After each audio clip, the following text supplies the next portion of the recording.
चलो विद्यार्थी मित्रों, नवा चैप्टर की शुरुआत करिए। विकलितના ઉપયોગો અને કયા દાખલા લઈશું? જેડબલઈ મેનના દાખલાઓ આપણે લઈશું। કેટલાક દાખલાઓ પૂછાય લઈશું, કેટલાક પૂછાય એવા દાખલાઓ લઈશું, બરાબર છે? તો આપણે નવી સારી એવી શરૂઆત કરીએ। તો વિધેય f of x બરાબર આપણે વ્યાખ્યાયિત કરીને આપ્યું છે a greater than 0 ને p અને q આગળ મહત્તમ અને ન્યૂનતમ કિંમતો હોય, એટલે p આગળ મહત્તમ કિંમત મળતી હોય, q આગળ ન્યૂનતમ કિંમત મળતી હોય, કે જેથી p² બરાબર q, તો a બરાબર ખાલી જગ્યા a greater than 0 એને આપણે ધ્યાનમાં રાખીશું। 2003 માં પૂછાયેલો MCQ છે। તો સૌપ્રથમ આપણે વિકલન કરીશું। તો 3 દુ 6x², 9 દુ 18ax,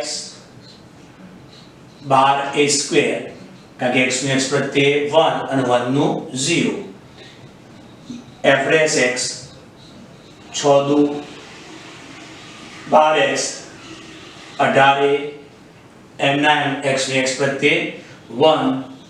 હવે આપણે f ના સ્થાનીય મહત્તમ કે ન્યૂનતમ મૂલ્ય આગળ f'(x) 0, तो આપણે f'(x) 0 લઈ લઈએ। ચલો f'(x) 0 લઈ લીધા। હવે 6 વડે ભાગી કાઢો દરેક પર, 6 તરી 18 પ્લસ 6 દુ 12 a², 6 દુ 12 a², એટલે આપણે 6 વડે ભાગી કાઢ્યા। હવે અવયવ પાડી x - 2a અને x - a, જોઈ લો આ બંને અવયવ પડશે, x - 2a અને x - a, આ બંને અવયવ પડશે। તો x બરાબર 2a અથવા x બરાબર a। હવે આપણે દ્વિતીય વિકલન, આપણું આ દ્વિતીય વિકલન છે, દ્વિતીય વિકલનમાં મૂકી દઈશું f'(x) એ 6 બાર કાઢી નાખીએ, 6 દુ 12, 6 તરી 18। તો સૌપ્રથમ x બરાબર 2a મૂકી દો f'(x) માં, x ની જગ્યાએ 2a મૂકી દઈશું 6, x ની જગ્યાએ 2a મૂકશો એટલે 2 2 4a -3, કિંમત કેવી આવશે ભાઈ? ગ્રેટર ધેન 0 આવશે। ગ્રેટર ધેન 0 તો x બરાબર 2a આગળ શું આવશે? આપણને સ્થાનીય ન્યૂનતમ મૂલ્ય મળે। પછી x બરાબર આપણે a લઈશું। દ્વિતીય વિકલનમાં x બરાબર a મૂકી દો, x બરાબર a મૂકી દો, x ની જગ્યાએ મૂકીશું a -3a <0 આવશે। તો x બરાબર a આગળ સ્થાનીય મહત્તમ મૂલ્ય મળે। હવે આપણે જોડે જો a આગળ મહત્તમ મૂલ્ય મળે છે અને 2a આગળ ન્યૂનતમ મૂલ્ય મળે છે, નક્કી થઈ ગયું। તો p આગળ મહત્તમ કિંમત હોય તો a આગળ મહત્તમ કિંમત માટે p બરાબર શું લેવું પડશે? a। પછી 2a આગળ ન્યૂનતમ કિંમત મળે છે તો અહીંયા શું લખી રકમમાં? q આગળ ન્યૂનતમ કિંમત હોય એટલે q આગળ, એટલે p બરાબર a લેવા પડશે અને q બરાબર આપણે 2a લેવા પડશે। ક્લિયર થઈ ગયું? શું કહ્યું તું કે જ્યાં આગળ મહત્તમ મળે એ p અને જ્યાં આગળ ન્યૂનતમ કિંમત મળે એ q। હવે આપણને p² બરાબર q આ રિલેશન ઉપયોગ કરી એની કિંમત શોધીએ। a² બરાબર 2a, બંને બાજુ a ઉડાડી દઈએ કારણ કે a ગ્રેટર ધેન 0 છે, બંને બાજુ a ઉડાડી દો માટે a બરાબર 2। તો આપણે શું શોધવાના હતા? a। તો a ની વેલ્યુ કેટલી આવશે ભાઈ? 2। ચલો અહીં આપણો MCQ 2003 માં પૂછાયેલો પૂરો થયો। 2003 માં બીજો એક MCQ સોલ્વ કરીએ આપણે।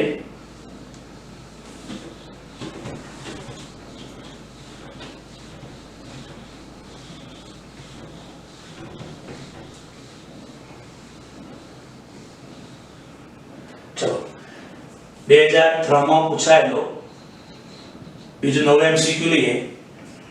પરવલય y² બરાબર 18x પર એવું બિંદુ શોધો કે જ્યાં બિંદુના y આમનો બદલાવાનો દર x આમના બદલાવાના દરથી 2 ગણો છે. તો આપણું આ પરવલય છે, આ બિંદુ આપણે xy લઈએ તો શું કહે છે કે ભાઈ y આમનો બદલવાનો દર x આમના બદલવાના દર કરતા 2 ગણો છે. આ રિલેશન આપી દેજો. તો પરવલય પર કોઈ બિંદુ લઈએ, એ બિંદુના y આમનો બદલવાનો દર એટલે કે dy/dt અને x આમના બદલવાનો દર એટલે dx/dt. y આમના બદલવાનો દર એટલે dy/dt, x આમના બદલવાનો દર એટલે dx/dt. y આમના બદલવાનો દર કેવો છે? x આમના બદલવાના દરથી 2 ગણો છે. તો આ xy બિંદુ શોધો. xy બિંદુ આપણે શોધવાનું છે. ચલો y² બરાબર 18x, અહીં આપણે t પ્રત્યે વિકલન કરીએ. y² નું 2y dy/dt 18 પડી રહ્યા, x નું dx/dt. અહીં dy/dt એની જગ્યાએ મૂકી દે 2 dx/dt 18 dx/dt. dy/dt ની જગ્યાએ શું મૂકી દીધું જોઈ લો. ચલો dx/dt ઉડી જશે. y 9 દુ 18, 9 ભાગ્યા 2 તો બિંદુનો શું આવ્યો પ્રમાણ? y આમ આવી ગયો.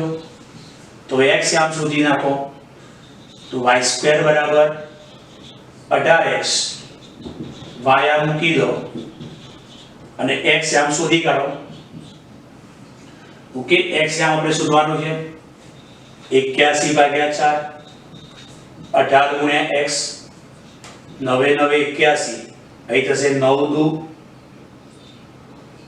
18 એટલે 9 ભાગ્યા 8 બરાબર x.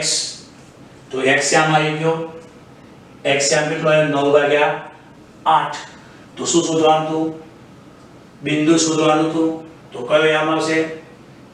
x આમ 9 ભાગ્યા 8, y આમ 9 ભાગ્યા 2. તો આપણને આ ઓપ્શન મળશે. ઓકે, ચલો હવે ત્રીજો એમસીક્યુ જે 2004 માં પૂછાયો છે. 2004 માં પૂછાયો છે. આપણને x બરાબર a કૌંસમાં 1 પ્લસ cos θ, y બરાબર a sin θ ને થીટા બિંદુએ અભિલંબ હંમેશા ખાલી જગ્યા બિંદુમાંથી પસાર થાય. ટૂંકમાં આપણે અભિલંબનું સમીકરણ શોધવાનું છે અને અભિલંબ નું કયું બિંદુ સમાધાન કરે છે એ બિંદુમાંથી એ અભિલંબ પસાર થશે. ચલો આનું પહેલા થીટા પ્રત્યે વિકલન, કારણ કે પ્રચલ સમીકરણ છે, થીટા જોડે રિલેશન છે. થીટા પ્રત્યે વિકલન કરીએ. dx/dθ એ સહગુણક તરીકે પડી રહ્યા. 1 નું 0, cos θ નું માઈનસ sin θ. dy/dθ એ પડી રહ્યા. sin θ નું વિકલન cos θ. ઓકે, હવે dy/dx dy/dθ ભાગ્યા dx/dθ. તો મૂકી દો a cos θ ભાગ્યા માઈનસ a sin θ, તો માઈનસ cos θ. તો આ શું કહેવાય? xy બિંદુએ સ્પર્શકનો ઢાળ આવ્યો. તો હવે xy બિંદુએ અભિલંબનો ઢાળ, તો જે સ્પર્શકનો ઢાળ આવ્યો xy બિંદુએ સ્પર્શકનો ઢાળ એનો વ્યસ્ત અને વિરોધી કરી નાખો. વ્યસ્ત અને વિરોધી એટલે કે tan θ. એટલે કે tan થીટા. તો આ થઈ ગયો અભિલંબનો ઢાળ. અભિલંબનું સમીકરણ ઢાળ બિંદુ સમીકરણ પરથી શોધીએ. કયું બિંદુ? તો આ વક્ર જે ખરો xy બિંદુએ આપણે અભિલંબ દોરીશું. xy બિંદુએ એટલે આ x યામ, આ y યામ, એટલે આને x1 તરીકે મૂકીશું અને આ y1 તરીકે મૂકીશું. એટલે અહીંયા a sin theta tan theta x minus આ x યામ x1 બિંદુનો y યામ y1. ઓકે, તો અહીંયા a 1 plus cos theta y minus a sin theta tan એટલે sin ભાગ્યા cos x minus a cos theta. ચલો cos theta લસા લઈ ગુણી કરી આપણે. ચલો cos theta ગુણી કરો y cos theta minus a sin theta cos theta બરાબર x sin theta અંદર ગુણી કરો minus a sin theta minus a sin theta cos theta આવડી જશે. ઓકે, તો હવે અભિલંબનું સમીકરણ કરી લખશો y cos theta આ બે પદ રહ્યા એમાંથી sin theta સામાન્ય કાઢી નાખો. ચલો, તો આ થયું આપણે અભિલંબનું સમીકરણ. અભિલંબનું સમીકરણ આવી ગયું. ક્વેશ્ચન શું છે કે ભાઈ આ અભિલંબ કયા બિંદુમાંથી પસાર થાય છે? તો કયું બિંદુ સમાધાન કરશે એ આપણે જોવાનું છે. તો તમે પહેલા એ બિંદુ મૂકો, એટલે x ની જગ્યાએ a મૂકો, y ની જગ્યાએ a મૂકો, સમાધાન નહીં કરે. પછી 0 0 બિંદુ મૂકો, એટલે કે x ની જગ્યાએ 0 મૂકો, y ની જગ્યાએ 0 મૂકો, ડાબા જબા સરખું થશે નહીં. પરંતુ a 0 મૂકો, એટલે કે y આમ 0 મૂકો, 0 ગુણ્યા cos theta 0, x આમ a મૂકો, a minus a 0, 0 ગુણ્યા ડાબા જબા, સમાધાન થઈ ગયું.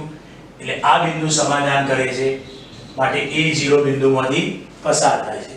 તો અહીં અભિલંબનું સમીકરણ મેળવવાનું થીટા બિંદુ એટલે આ x યામ અને આ y યામ, એટલે આપણે x1 y1 બિંદુ કિંમત મૂકી દીધી, અભિલંબનું સમીકરણ લાયા અને કયું બિંદુ સમાધાન કરે છે એ આપણે શોધી કાઢીએ. ઓકે, ચલો MCQ નંબર 4 પર જઈએ, જે 2005 પૂછાયેલો MCQ છે. ઉપવલયમાં મહત્તમ ક્ષેત્રફળ ધરાવતા લંબચોરસનું ક્ષેત્રફળ ખાલી જગ્યા છે. એટલે આપણે ઉપવલય દોરીએ, એમાં મહત્તમ ક્ષેત્રફળ ધરાવતો લંબચોરસ એક અંતર્ગત લંબચોરસ લેવાનો છે ભાઈ, અને આ લંબચોરસનું ક્ષેત્રફળ મહત્તમ કેટલું થાય? તો આપણે એમ કહીએ P Q R S આ લંબચોરસ છે. આ ઉગમ બિંદુ P ના યામ પ્રચલમાં લઈએ, ઉપવલય પરનું પ્રચલ બિંદુના યામ કયા ભાઈ? તો P A cos theta B sin theta. Okay, તો મતલબ આ માપ કેટલું થશે ભાઈ? A cos theta અને આ માપ કેટલું છે ભાઈ? B sin theta થશે. ઓકે, તો લંબચોરસનું ક્ષેત્રફળ લંબાઈ ગુણ્યા પહોળાઈ. તો આપણી જોડે લંબાઈ કેટલી થશે ટોટલ? તો a cos theta 2a cos theta, પહોળાઈ b sin theta એટલે થશે 2b sin theta બરાબર. b sin theta એટલે 2b sin theta 2 2 ગુણ્યા 2 ગુણ્યા a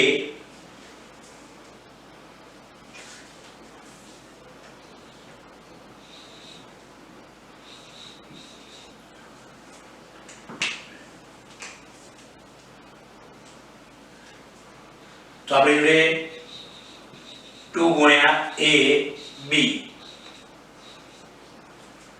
અને 1 2 2 બે વખત છે તો એક તો સૂત્રમાં કન્વર્ટ કરીએ 2 sin θ into cos θ એટલે sin 2 θ થાય sin 2 θ નું સૂત્ર થઈ જશે હવે આપણે વિકલન કરી વિકલિત કસોટીનો ઉપયોગ કરી દાખલો નથી ગણવો શોર્ટ રીતે બતાવી દઈએ આપણે શોર્ટ રીતે બતાવી દઈએ કેવી રીતે તો આપણે ક્ષેત્રફળ શું બનાવવાનું છે ભાઈ મહત્તમ ક્ષેત્રફળ બનાવવાનું છે ક્ષેત્રફળ મહત્તમ બનાવવાનું છે હવે એ તો અચળ આંકડો એ ફિક્સ કારણ કે એ ક્યાંથી આવશે ઉપવલયના સમીકરણ પરથી બી ક્યાંથી આવશે ઉપવલયના સમીકરણ પરથી એટલે ઉપવલય તો ફિક્સ છે मतलब a माप અને b माप तो फिक्स જ છે એટલે 2ab ફિક્સ છે sin ની કિંમત બદલાશે એમ ક્ષેત્રફળની કિંમત બદલાશે તો પછી આ તો ફિક્સ છે ઓકે તો જો sin ની કિંમત મહત્તમ થશે તો ક્ષેત્રફળ ઓટોમેટિક મહત્તમ થશે તો sin ની મહત્તમ કિંમત કઈ હોય તો sin ની મહત્તમ કિંમત 1 એટલે sin 2θ બરાબર 1 લઈ લઈએ એટલે આપણને મળશે મહત્તમ ક્ષેત્રફળ ગુણ્યા 1 તો sin 2θ ની મહત્તમ કિંમત 1 કારણ કે જો sin ની કિંમત બદલાશે એમ ક્ષેત્રફળ બદલાશે તો sin ની મહત્તમ કિંમત લઈ લો તો ક્ષેત્રફળ મહત્તમ થઈ જશે તો આપણને થશે 2ab તો મહત્તમ ક્ષેત્રફળ થશે 2ab બસ આપણે આ રીતે ગણીશું વિકલિત કસોટીનો ઉપયોગ કરતા નથી સમય પણ બચાવવો પડશે ને આપણે ઓકે હવે 5 નંબરનો એમસીક્યુ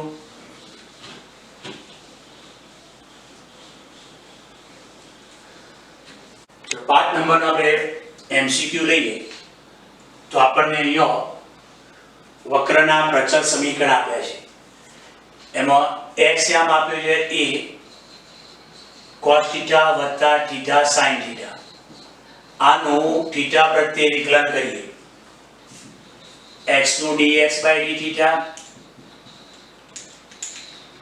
એ સહગુણક તરીકે પડી રહેશે cos નું - sin θ આ ગુણાકાર સ્વરૂપ છે ભાઈ ગુણાકારનો નિયમ θ પડી રહ્યા sin θ નું cos θ sin θ પડી રહ્યા θ નું 1 એમાં જો sin θ કટ થઈ જશે તો અહીં જશે a θ cos θ હવે બીજું પ્રચલ સમીકરણ y વાળું y બરાબર a sin θ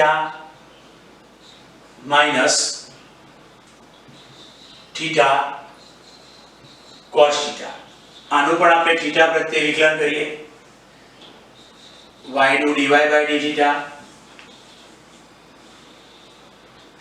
એ સહગુણક તરીકે પડી રહ્યા sin theta નું cos theta ચલો theta પડી રહ્યા cos theta નું વિકલન -sin theta પ્લસ cos θ પડી રહ્યા θ નું θ પ્રત્યે 1 જોઈ લો તો dy/dx dy/dθ cos θ ઉડી જશે a માઈનસ પ્લસ θ sin θ તો હવે આપણે શોધવાનું છે dy/dx તો dy/dθ ભાગ્યા dx/dθ dθ ઉડી જાય એટલે dy/dx ચલો dy/dθ એટલે a θ sin θ dx/dθ a θ cos θ a θ ઉડી જશે tan θ આવશે તો આ શું આવ્યું dy/dx dy/dx એટલે શું કહેવાશે θ બિંદુએ સ્પર્શકનો ઢાળ આપણે અહીંયા અભિલંબ જોઈએ છે કે અભિલંબનો ઢાળ લઈશું તો આપણે લખીશું કે ભાઈ θ બિંદુએ અભિલંબનો ઢાળ એમ, તો જે સ્પર્શકનો ઢાળ આવ્યો એનો વ્યસ્ત અને વિરોધી કરી નાખો. એટલે આનો વ્યસ્ત અને વિરોધી શું લખશો? માઇનસ કોટ થીટા. હવે થીટા બિંદુએ અભિલંબનું સમીકરણ, તો અભિલંબનું સમીકરણ કઈ રીતે લાવશો ભાઈ? ઢાળ બિંદુ સમીકરણ પરથી. ઢાળ બિંદુ સમીકરણથી. તો પહેલા સ્પર્શકનો ઢાળ આવી ગયો, આનો વ્યસ્ત અને વિરોધી કરો એટલે અભિલંબનો ઢાળ, અને આપણે એ શોધવું છે થીટા બિંદુએ અભિલંબનું સમીકરણ શોધવું છે. થીટા બિંદુ એટલે થીટા બિંદુનો x આમ કહેવાય, આ થીટા બિંદુનો y આમ કહેવાય. એટલે બિંદુનો x આમ આને x1 તરીકે લઈએ અને y આમ y1 તરીકે લઈએ. તો ચલો હવે y1 કેટલો મૂકશો? તો a sin theta minus theta cos theta. m એટલે આ રહ્યો ઢાળ, પણ માઈનસ cos થીટા ભાગ્યા sin theta. x minus x1 એટલે x આમ લખીશું a cos theta theta sin theta. જોઈ લો હવે આ sin થીટા ની ગુણી કરો એટલે y sin theta minus a sin square theta minus minus plus a sin theta cos theta. આ sin થીટા ની ગુણી કરે પછી માઈનસ x cos થીટા, પછી આ માઈનસ માઈનસ પ્લસ થઈ જશે. માઈનસ માઈનસ પ્લસ cos ગુણી કરો a cos theta plus a theta sin theta cos theta. હવે a થીટા sin થીટા અહીંયા આપણી જોડે y1 ની અંદર જો થીટા sin થીટા છે એટલે અહીંયા આપણે a કે ભાઈ આ y આમ છે તો y1 તરીકે લીધો ને, તો a sin theta minus theta cos theta છે. એટલે અહીંયા આપણે y1 શું લખવાનું? તો a sin થીટા પછી માઈનસ થીટા cos થીટા. હવે આ ગુણી કરે y આપણી જોડે આ ગુણી કાઢીશું y માઈનસ, ચલો sin થીટા ની ગુણી કરે y sin theta minus a sin square theta minus minus plus અને અહીં થશે a થીટા થશે. તો a થીટા આ પદ આપણું ઉડી જશે. જોઈ લો આ x વાળું પદ આ બાદ લઈ લો એટલે x cos theta plus y sin theta. Okay, હવે આ પદ પેલી બાદ લઈ છે એટલે a cos થીટા વત્તા a sin square theta. A common કાઢો નિત્ય શબ્દ થશે તો એ રહેશે. તો આ થયું અભિલંબનું સમીકરણ. હવે અભિલંબ એક તો ઉગમ બિંદુમાંથી પસાર થાય છે તો ના, કારણ કે ઉગમ બિંદુ સમાધાન નથી કરતું. x ની જગ્યાએ 0 મૂકો, y ની જગ્યાએ 0 મૂકો, ના, પણ આનું ઉગમ બિંદુથી લંબ અંતર શોધો. ઉગમ બિંદુથી લંબ અંતર સૂત્ર માનવમાં c upon √a² plus b². તો આને સરખાઈ દો ax by c સાથે સરખાવતો તો c ની કિંમત કેટલી થશે? -c. a એટલે x નો સહગુણક cos એટલે √cos થીટા, b y નો સહગુણક sin સ્ક્વેર થીટા. જો નીચે તો નિત્યસમ થઈ ગયો, નીચે નિત્યસમ થઈ ગયો અને અહીંયા a ફિક્સ છે, અચળ છે. તો જવાબ શામાં આવ્યો? અચળ. તો શું આવ્યું કે ભાઈ આ અભિલંબનું ઉગમ બિંદુથી લંબ અંતર અચળ છે. તો ઉગમ બિંદુથી અંતર અચળ છે, ઉગમ બિંદુથી અચળ અંતરે છે કોણ? આ અભિલંબ. ચલો હવે MCQ 6 લઈએ.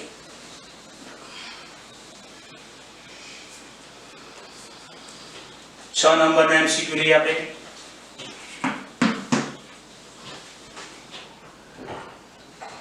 શું કીધું છે? 10 સેમી ત્રિજ્યાવાળા એક લોખંડના ગોળા પર ચડાવેલ સમાન જાડાઈનું બરફનું પડ 30 સેમી ઘન પ્રતિ મિનિટના દરે ઓગળે છે. જ્યારે બરફના પડની જાડાઈ 5 સેમી હોય ત્યારે બરફના પડની જાડાઈ ઘટવાનો દર ખાલી જગ્યા છે. તો આપણે એમ કરીએ કે ભાઈ આ લોખંડનો એક ગોળો છે, એની ત્રિજ્યા ફિક્સ 10 સેમી છે અને એની પર બરફ જામેલો છે અને એ બરફની જાડાઈ ધારો કે આપણે r લઈએ.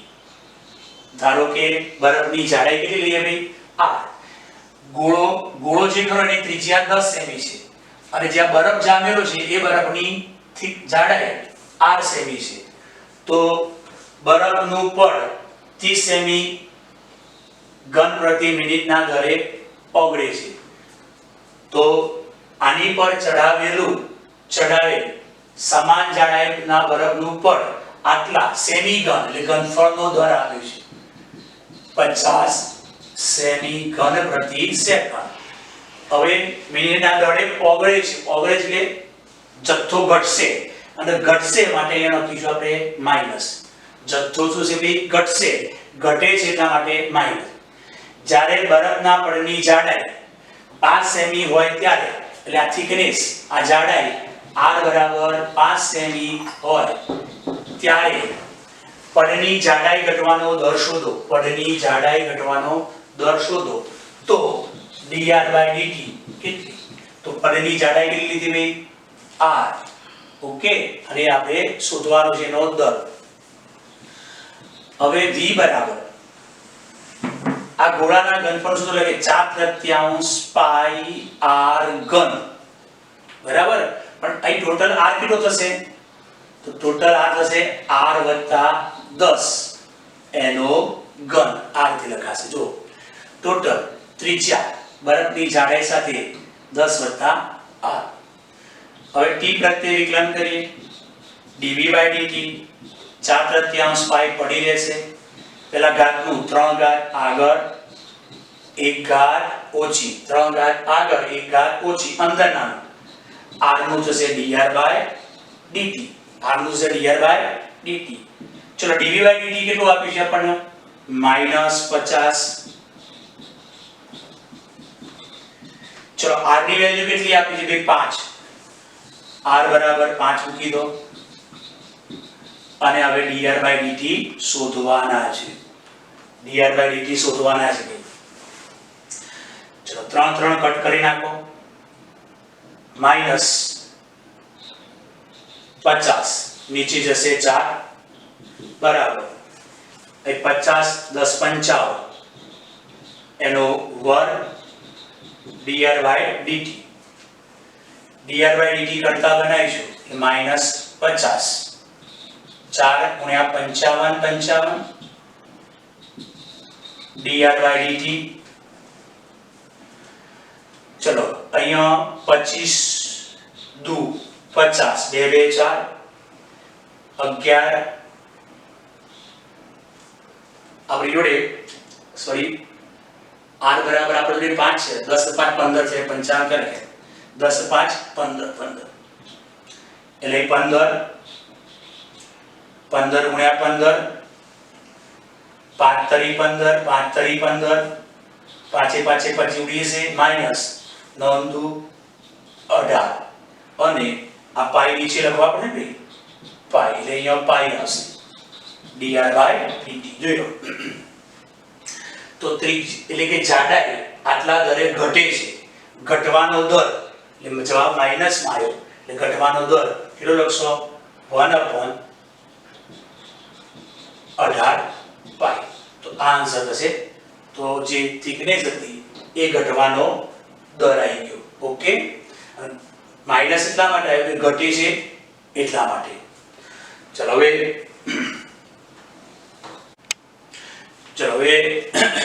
7 નંબરનો MCQ. f of x આપ્યું છે આપણને x/2 plus 2/x ને સ્થાનીય ન્યૂનતમ કિંમત ખાલી જગ્યા આગળ મળે. x બરાબર 2, x બરાબર -2, x બરાબર 0, x બરાબર 1 આવે 2006 માં પૂછાયું છે. વિકલન કરીએ. 1/2 પડી રહ્યા x ની x પ્રત્યે 1, 2 પડી રહ્યા 1/x નું -1/x². તો 1/2 માઇનસ 2 ભાગ્યા x સ્ક્વેર. દ્વિતીય વિકલન કરીએ આપણે. ચલો 1/2 અચળ 0 માઇનસ 2 પડી રહ્યા. 1/x સ્ક્વેર નું માઇનસ 2 ભાગ્યા x નો ઘન 4 ભાગ્યા x ઘન. હવે f ના સ્થાનીય મહત્તમ કે ન્યૂનતમ મૂલ્ય આગળ આપણે f'(x) શું લઈએ છે ભાઈ 0. f'(x) એટલે 1/2 માઇનસ 2 ભાગ્યા x સ્ક્વેર 0 એટલે કે x સ્ક્વેર બરાબર 4 થશે અને x બરાબર ±2 થશે. હવે ચલો x બરાબર 2 લઈએ. પેલા દ્વિતીય વિકલનમાં x બરાબર 2 મૂકો એટલે અહીંયા મૂકી દો એટલે 4 ભાગ્યા 2 નો ઘન ગ્રેટર ધેન 0 થશે. દ્વિતીય વિકલન ગ્રેટર ધેન 0 આવ્યું માટે x બરાબર 2 આગળ ન્યૂનતમ કિંમત મળે. શું મળશે? ન્યૂનતમ કિંમત. કારણ કે દ્વિતીય વિકલન ગ્રેટર ધેન 0 થયું માટે આપણો જવાબ કયો હશે ભાઈ કે ભાઈ x બરાબર 2 આગળ સ્થાનીય ન્યૂનતમ કિંમત મળશે. ઓકે.